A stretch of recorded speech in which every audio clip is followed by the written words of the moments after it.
Hey everybody, I'm back here. I'm back in the place that I said I wouldn't be for sure. I lied, I guess. It's just man, it's so much easier to record out here, rather than trying to find the time during the day. Um, so just taking out a little window at the end of the day, because I mean I'm coming out here anyway to do my running, so I may as well record while I'm, you know, doing other things. So I actually spent a lot of today recording guitar tracks for my last video, and turns out I'm even worse at guitar than I thought I was, and I really can't make anything that I'm happy with, which isn't exactly what the goal was. The goal was to just record something in general, you know? And so I don't know why I'm having this weird hang up. Even if it's bad, I just wanted to make it and then attach it to the video. And then maybe in the future, you know, when I was better at guitar, I could remake the video. But man, I made all these stupid fucking mistakes, and I don't know, I just hate the way it sounds. But yeah, hopefully I'll actually have the guitar track over this video this time. But I mean, we'll see how that goes. So this video is the main video, I suppose. The main video of the channel. I feel like every channel sort of has a defining video, and this is mine. And this is the why I'm an incel video. Now, I am honestly kind of hesitant to actually make this video because, again, I don't really have a script. So chances are I'm going to leave a lot of shit out. And I'm probably going to get home later tonight and think, oh shit, I should have talked about that. And, you know, like a week later I'll think, oh, I should have talked about that, you know? So, I don't know, hopefully I'll be able to hit everything in this video, everything important at least. What I'm going to try to do actually is if I think of something that I forgot to say during the video, I will write it down and bring it up during another video during some appropriate time. But without further ado, here is the long-awaited video, why I am an incel. I guess I'll start from the beginning. I don't really, like I said before, I don't really have much of a sob story. This is just kind of the way I was born. You know, I didn't really experience any horrific trauma that made me turn out like this. But the earliest cause, I suppose, would have to be in 3rd grade, I think. This is an event that I've never told anybody in my life before, which, you know, obviously isn't a surprise, but I have written about this event, which is quite interesting, for, I want to say, at least 3 different essays. I swear, in every fucking English class, there's always this stupid essay that you have to write about to describe a pivotal moment in your life that turned you into who you are today. And you have to write some dumb bullshit about how your grandmother kissed you on the cheek once and then she died and now you're the most virtuous person who ever lived, thanks to her, some shit like that. And I can never really come up with a solid moment like that, because I can't really think of a moment. I can't really think of a single moment that, if taken away, would drastically change the course of my life. That being said, I did find one turning point that defined when my life took a turn for the worse. And that's what I'm going to start out with. Now, whether or not this event happened, I think I would have turned out like this regardless. But it would have just taken a little longer is all. But because I've already written about it, I'm just gonna hop on the Google Drive here for a second and grab one of my old narrative essays from high school. So everybody strap yourselves in, because we're about to start out story time with Jack. If I can...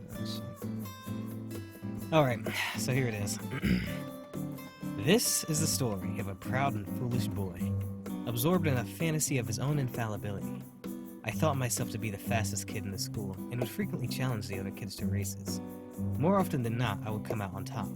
I was an arrogant little brat, always looking for a chance to prove myself once more. Regardless, there were a few rare occasions when I was bested in a foot race, but I never took it hard. I told myself that I would eventually get faster and challenge them again at another time. That is, until one fateful day, I suffered a defeat unlike any other, and learned a lesson of weakness and humility. On a day that started out just like any other, I overheard a couple of my classmates talking with each other about a rather interesting topic. Hey, did you hear?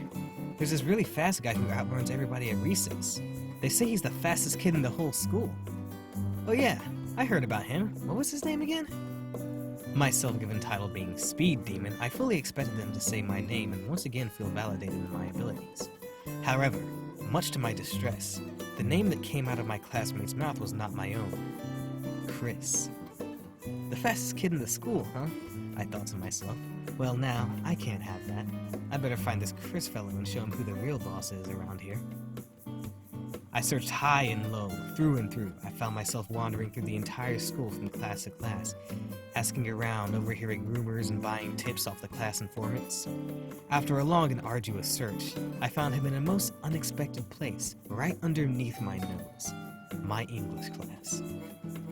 As fate would have it, we were put into the same group to work on a project together. In an extremely subtle and frankly ingenious manner, I taunted the boy as to rile him into facing me on the battlefield. Hey, I'm the fastest kid in the whole school. There's no one who can beat me, I boasted confidently to no one in particular. He took the bait. Man, no way, dude. I bet I'm faster than you. Oh yeah? I would smoke you.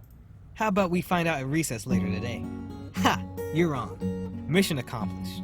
Now, all that was left was to mentally prepare myself for the battle ahead. While I was meditating on the image of me emerging the victor, with the crowd going wild and Chris While I was meditating on the image of me emerging the victor, with the crowd going wild and Chris falling to his knees in defeat, the bell rang. It was time. As I left the building and entered the playing grounds, a huge audience had formed, ready to witness the true speed demon of my school. The race was a simple one. All we had to do was run to the big tree and back. The first one to cross the finish line was a victor.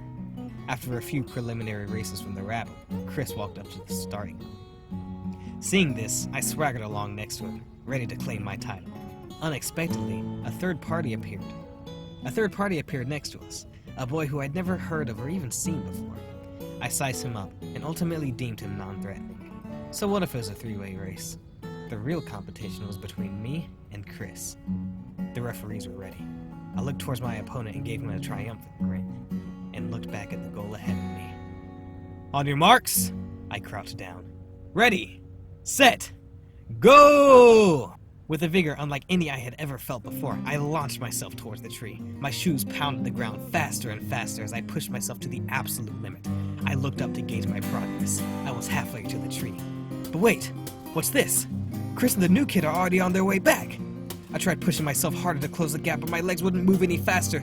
By the time I reached the tree, both of my opponents were nearly finished. I didn't know what to do. Surely I couldn't finish the race like this. After all that talk, who would have thought that I would fall so far behind? I slipped away from the eyes of the crowd and hid behind the tree in shame, hoping that they would forget my presence entirely. I couldn't face the people, much less Chris, after experiencing such humiliation.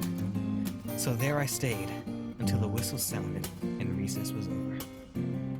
Nobody ever brought this event up to me, maybe out of benevolence or simply because they didn't even recognize me as a contender.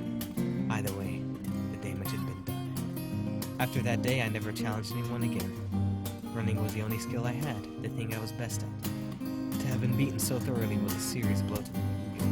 Even the boy who I felt was irrelevant proved to be many times faster than I had ever anticipated. To this day, I'm still hesitant to take pride in anything that I accomplish. And then I kind of end the essay with this really stupid fucking conclusion. And the crowd was, they're there every day. It's like a racing thing that they do. They weren't there for just, our race or anything. In fact, I don't even think anybody fucking knew who I was. Like, I went around proclaiming that I was like the speed demon of my school, but I really, nobody knew who the fuck I was. But, I raced Chris and this other kid that I didn't even fucking know. And they completely fucking smoked me. Like, they absolutely fucking destroyed me. And in doing so, they also destroyed my ego. And I stopped racing. Racing was the only thing that I had. Obviously as a kid you don't have much, but racing was the one thing I had. So when I just got completely destroyed in that, I gave up. I stopped doing things because, what's the point? So in doing that, I kind of lost my passion in life and my drive, and seeing as racing or running was my, like, the one thing that I had pride in, the one thing that I was actually confident in. Having that destroyed in front of me meant that I just wasn't confident about anything else ever. And that is something that continues to this day. Like, I still just cannot have confidence in anything that I do, which is part of the reason why I have such a hard time doing guitar playing, which is why it's so important for me to actually put on the track in the background of this video, which hopefully I do, even if it sounds like ass. But that's how I lost my confidence, essentially. And so that sort of started a gradual decline. That was when I got into anime, right? And as anybody who's into anime knows, that is a terrible thing to be into. So I started getting into anime, I want to say like 4th grade or something. It was like immediately after, well, not immediate, but it was like a year after or something. Because it really started, it had to be in at least 5th grade, right? And obviously, anime is not a good thing for a kid to be growing up on. I feel like I have a lot of things that I want to say about this that I can't really fit in the video, in this topic. So I'll go ahead and skip forward to what matters, and that is Naruto, right? Not only Naruto, but just the Sasuke, right? I want to say it was specifically Naruto that got me into this trope, but everybody knows that in anime there's this really obnoxious that I hate it. I personally hate it, and I think it's really fucking stupid, and I hate it every time it shows up. But it's the trope of the cool, quiet guy, right? You know, he's fucking quiet, he's handsome, he looks good, he's really powerful, all the girls love him. And obviously, as a kid, I wanted to be that guy. And for me, that was Sasuke. And so Sasuke, from Naruto, if you don't know for whatever reason, his whole deal was that he was quiet and he was incredibly talented. You know, he got good grades and all the girls fucking love him. So I was like, you know what? I'm gonna be Sasuke. I'm gonna become Sasuke. So that's what I did. I became Sasuke. I stopped talking. I got good grades, and I wasn't really talented in anything, but I would pretend to be. I pretended like I was powerful, like I was real shit. These were essentially my Chunin years, right? And this peaked in 7th grade, right? Because up until then, like there were times when I would kind of break. Like I remember specifically in 6th grade, like I would kind of get excited sometimes, like if we were working in a group project or something, I would start talking about something, I'd get a little bit excited, and then I would have to catch myself, be like, oh shit, no, Sasuke wouldn't get excited, and you know, I'd go back to brooding. And I perfected this act in 7th grade. I stopped smiling, I stopped laughing, I stopped talking to people unless they talked to me first, and as a result, I became incredibly fucking depressed. And yeah, I get it. You know, 7th grade. You know, how depressed can you be in 7th grade? I was straight suicidal. Like I remember posting to Facebook one day, and I posted something like, "This world, this world is impure. It's full of hatred and ignorance. And these foolish mortals don't know how to live righteous lives. I no longer want to be a part of this." And it was like this really fucking edgy, stupid suicide post, basically. And I literally, like, I remember going to the kitchen and I grabbed a knife and I planned on slitting my throat. That's how I planned on doing it. And I mean, obviously I couldn't do it because I was a kid. I didn't really think things through. And shortly afterwards, you know, I got a whole bunch of calls from well, my mom got a whole bunch of calls from specifically people, mainly people who went to my church. I don't think anybody actually read that Facebook post. Like, I had friends on Facebook, people who I added from school, but like literally nobody brought it up to me. Nobody liked the post or anything, and the only person who commented was just somebody who went to my church. And so, you know, my mom, you know, gave me a big old talk, and you know how that goes. And I remember she asked me, well, how do you plan on doing it? because I guess she was just trying to prove that I wasn't really thinking it through, which I definitely wasn't, but I was kind of afraid to tell her that I planned on slitting my own throat, because I felt like that was a really visceral thing to, like, put into her head. And so I remember just staying silent the whole time. And anyway, that was a big old tangent that I didn't mean to go on, but continuing on, I wanted to be Sasuke, 7th grade. So I realized that this is a really terrible idea. I should not have done this, and I really regret doing this. And so, summer of 7th grade, I began to that's when I started my transformation. Well, I started trying to transform into somebody who was more outgoing, and that is a journey or a transformation that I'm still attempting to undergo. To this day, I have not figured out how to do it, and I don't know. It's almost certainly just because this is how I was built. This is how my brain chemistry was made.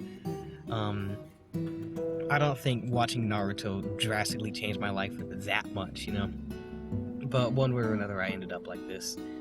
And I remember 7th grade, I decided, hey, no more of this. I'm gonna start talking. I'm gonna join the football team, which I didn't do until freshman year. I'll talk about that later. And I'm going to enjoy life. I'm going to enjoy life. I'm going to enjoy having friends. I'm going to be popular. That's what defined that for me, because I really, really, really wanted to be popular, because that's what I associated. That's what happiness was to me. The popular kids were the ones who were super happy. So of course I would want to be popular because they're happy. And also they get all the girls, right? And I still want to get pussy. So 8th grade came around, and I tried my best to be outgoing, and it actually kind of worked, to be honest with you. I made acquaintances. When I say that, I mean I made friends who I talked to in class, but nobody ever bothered to actually like talk to me outside of class or get my like social media or anything, or like hang out outside of school. And I remember feeling really fucking good about this, and I remember thinking, man, oh, I'm so cool. Look at all these friends that I have, because I was in like fucking honors classes and everything, and I was like friends with all these honors kids, and you know, I was talking to like some of these popular kids, and you know, and like some of these fucking like athletes, like these student athletes, they knew my name, and they would like call me out in the hallway, like, hey, Jack. It's like, hey, you know, and that was peak. That was my peak. Shit. I just said my name there. I guess I shouldn't have. Well, whatever. I'll cut that out, hopefully. This all came to a crash when I got paired up. Well, it was a group project. We were put in a group in literature class. I remember this. And I was with 3 different people. And one of the girls in our group, 2 girls, 2 guys, including me, said, oh, look at us, you know, we're like the Breakfast Club. And she pointed to, you know, each person in the group. She pointed to the dude. It's like, you know, he's the jock, I'm the cheerleader. Yeah, I'm the cheerleader, she's the honors girl. And then she pointed at me, and she says, and he's the nerd. Right? And I remember this distinct feeling of my heart just dropping, my heart just like shattering into a million pieces. And because I had to face the reality that I wasn't popular. I was just like some nerdy, obnoxious kid who like went around being fucking annoying, and you know, like, you know, getting up in everybody's fucking business and just trying his best to talk to people, even though he's not fucking good at it. And it broke me. Like, it straight up broke me. And like, I remember the last few days of 8th grade, I tried to be my, you know, same happy, cheerful self, but I couldn't do it. I couldn't muster up the energy. I couldn't muster up the courage, because I was just so broken from being called a fucking nerd, you know. And I seriously overreacted. Don't get me wrong. This wasn't like I'm not trying to say this is like, oh, you know, look what she did to me, this horrible bullying. It's just like, I really thought I was popular. I really thought I was a cool kid, and to be called a nerd just completely shattered my ego. And you know, obviously being young, you know, in 8th grade, it didn't really help things. So I didn't give up though, not yet. Because the next year I decided, fuck this, I'm not being a nerd, I'm joining the football team. And that was freshman year of high school, 9th grade, and I joined the football team for 2 days. I I went to the fucking summer training camp, and I almost died there, I swear to God. I remember doing like all the cardio and everything, right? For like an hour or something. I think it was actually more like half an hour. And you know, we went inside, and I'm thinking, oh, thank God, it's over. We're gonna rest now, and you know, we're gonna get some time to just chill out. And you know, they turn on the lights. It's a fucking weight room, and the fucking coaches yell out, "All right, everybody, get to work!" And everybody starts working out. Like that, everything from before was just a warm up, and I'm like, literally, like I straight up was about to pass out. But again, I'm diverging from the point. So I eventually I quit. I quit like 3 days into the semester, and I decided that I'm not gonna, you know, bother with being fucking popular. I'm not gonna bother with all this fucking bullshit. I'm just gonna be myself. And that was probably the worst mistake I've ever made. I really should have just kept trying to be popular. Because being myself, I'm not a good person. I'm not a likable person. So what wound up happening is that nobody talked to me. And I didn't make any friends. Actually, scratch that. I actually completely missed one of the big points growing up for me, was that I did have friends, people who I talked to like in the hallways, actually, like not necessarily like at home or anything, but you know, people who I would personally would have called my best friend or whatever. And I remember they were like the nerdy bunch, right? They're the nerdy group, and they're really obnoxious and annoying, just like me. But I hung out with them because they hung out with me, right? And they were mean. Like, weirdly enough, they were really fucking mean. Like, they were always fucking putting me down, and like there were the constant fucking jokes like at my expense. And I really don't want to go in depth into it because I could make a whole other video about these fucking assholes. But yeah, the few friends that I did have were just not good friends, you know. So I guess moving on, I've got one best friend who I will call. I guess I have 2 more points to make from my childhood. I don't really know what order to make them in. You know what? Fuck it. Actually, forget the friend. There's this kid, right? There's this kid. He's my age. We're in the same grade. We share the same last name, so people would mistake us for brothers all the time, right? I'm gonna call him Raditz, right? So Raditz was me if I never lost that race. I swear he just is my mirror universe self. He doesn't quite look like me, but you know, we share the same last name, and we kind of share the same mannerisms almost, in that we're not super talkative people.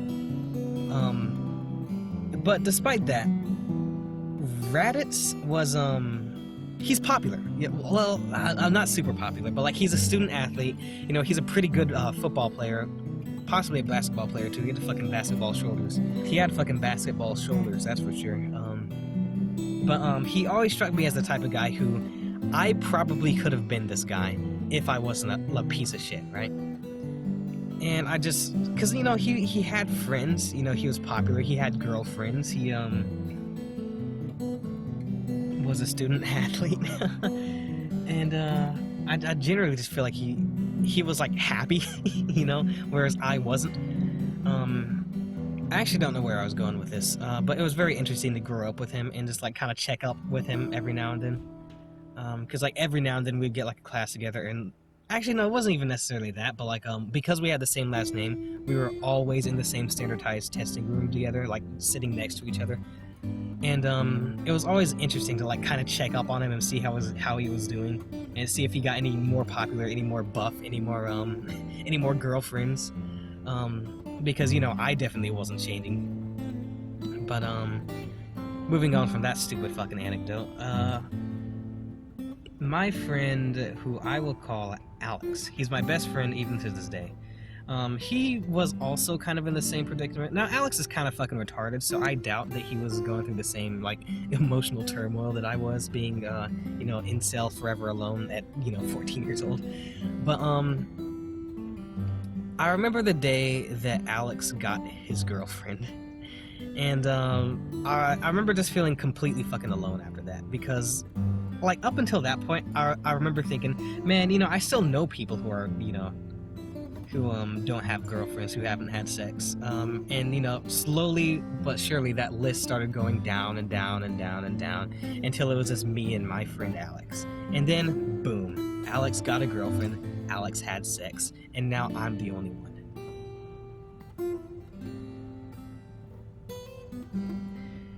And that was a pretty low point for me. I'd say that was like junior year or something. Just knowing that I was completely alone now. There was nobody who was going through sort of the same thing as me. Like even my fucking like nerdy friends like got girlfriends, and that's that really fucked me up, right? Because it was like, what the fuck is wrong with me that I still don't have a girlfriend? You know? I don't know if I have much more to say about my school years. I mean, I started working out my sophomore year. It didn't really help much. I mean, people gave me compliments on my physique, I guess, but like girls don't like muscles, man. I'll be perfectly honest with you. Girls really don't care about muscles. They care about face, they care about height. Like muscles are like a nice bonus, I guess, but if you don't have like the personality and the clout and the, you know, charisma and the looks and the height to back it all up, you know, muscles are completely worthless. And I think it was around, it must have been around junior year that I really started making a serious concentrated effort to get a girlfriend. You know, I started reading all these like self-help books and fucking articles on the internet about how to get a girlfriend, how to be more likable. But nothing worked. No matter how much I read, no matter how much I researched. Like, I swear I became an expert on the fucking subject. Like, if I were talking to somebody who looked better than me, who was, like, taller, I swear to God I could inform them how to become a fucking pussy slave. But it just... Actually, no, I'm exaggerating my own skills. My main issue, I feel like I could manage it, right? I feel like with my looks, I could pass. But, my issue is that I have social anxiety, man. Like, I don't know what else to tell you. I have social anxiety. I don't have charisma. I'm not funny. Like, I don't have anything. Like, what do I have to offer? Girls, like, there's nothing on me that girls would like. So I'm just kind of screwed. The fact of the matter is that when I gave up trying to, back in, you know, 9th grade, when I gave up trying to become more outgoing, I essentially paused my social skills. Man, I literally have the social development of a 14-year-old. I think that's a fairly accurate assessment. And I'm doing my best to try and catch up, but to be honest with you, I'm kind of screwed, you know? Like, I'll never be able to catch up and be like as experienced as my peers, you know? I am socially stunted, and I am simply unable to form deep bonds with people, regardless of whether they're male or female. And that's my issue. That's why I'm an incel, because I don't have enough social skills to convince people to even want to talk to me, let alone date me, you know? And honestly, man, it's kind of hard to say, because I genuinely feel that so first off, social interaction is incredibly important in a human being, right? Because we're social animals. We're made to, you know, talk to each other and work with each other and help each other survive. So when a human being is alone, it hurts. Like, it really hurts. It sucks. And I guess you could say that, you know, I don't know. I feel like if you have friends and you easily make friends and you got like deep bonds with people, it shouldn't be too difficult to get a girlfriend. But I have no idea, man. But I feel like, you know, not having friendship bonds sucks, I guess. But it really sucks to not have a girlfriend, because I feel like if I could pick between, you know, having a few friends and having a girlfriend who loves me and won't leave me, I think I would pick the girlfriend, because, you know, first off, sex, but second off, there are just certain things you can talk to, talk to a girl about, and there's like this serious mutual appreciation on like every level. You know what I mean? And being an incel, like you lack that. There's nobody there to appreciate, the way you look, the way you talk, the way you smell. I don't know. All the things that are important to a relationship. It's like I don't have any validation that I should exist on this world. You know what I mean? I don't have a reason to believe that I'm important, that anybody truly cares about me. And I suppose my family is going to be a topic for a different video, but so I'm not going to get into that here, but